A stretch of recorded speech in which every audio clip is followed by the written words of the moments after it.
പാനൂർ നഗരസഭയുടെ അനുമതിയില്ലാതെയാണ് കാര്യാട് ഡയാലിസിസ് കേന്ദ്രത്തിന്റെ പ്രവർത്തനമെന്നാണ് ആരോപണം.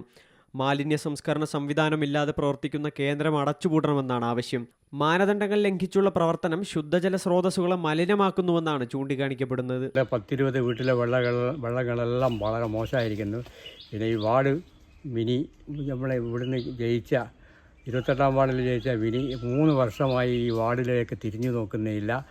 പിന്നെ 2003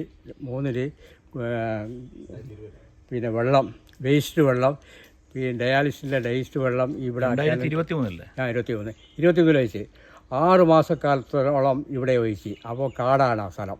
ഒരു കരട് കുഴിച്ചിന് പോലെ വെള്ളം എടുത്തിന് കെട്ടിയിട്ടില്ലെന്നേ ഉള്ളൂ. 6 മാസക്കാലം അവിടെ ഒഴിച്ചിട്ട് ഈ നമ്മളെ മെമ്പറോ പിന്നെ അതിൻ്റെ ഭാരവാഹികളോ വന്ന് അന്വേഷിച്ചിട്ടില്ല. അടിക്കടി ഇലക്ട്രീഷ്യൻ വരും, നോക്കും, പോവും. അപ്പോൾ അങ്ങനെ പോയി ഞാൻ അന്വേഷിച്ച് നോക്കുമ്പോൾ പറഞ്ഞ് ആ പ്രദേശം മുഴുവൻ കരിഞ്ഞു പോയി. ജനകീയ സമരസമിതി നേതാവ് പി സുരേഷ് ബാബു DMOയ്ക്ക് പരാതി നൽകിയിരുന്നു.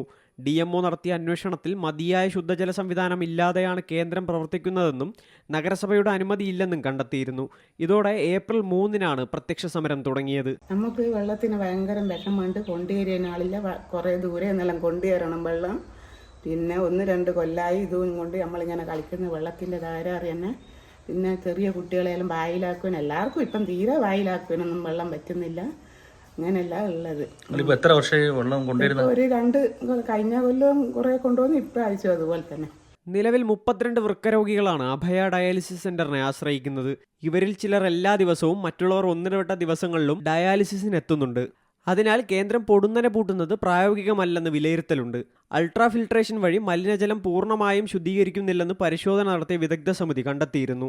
അൾട്രാ ഫിൽട്രേഷൻ ശേഷം RO പ്ലാന്റ് വഴി വീണ്ടും വെള്ളം ശുദ്ധീകരിച്ച് ഉപയോഗിക്കരുത്, സോക്ക് പിറ്റിലേക്കോ സമീപ പ്രദേശത്തേക്കോ ഒഴുക്കിവിടരുത് തുടങ്ങിയ നിർദ്ദേശങ്ങൾ വിദഗ്ധ സമിതി ഡയാലിസിസ് കേന്ദ്രത്തിന് നൽകിയിരുന്നു.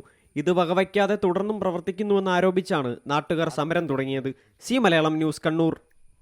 ഏറ്റവും പുതിയ വാർത്തകളും വിശേഷങ്ങളും വിരൽ തുമ്പിലറിയാൻ മലയാളം ന്യൂസ് എല്ലാ ഡിജിറ്റൽ പ്ലാറ്റ്ഫോമുകളിലും ലഭ്യം.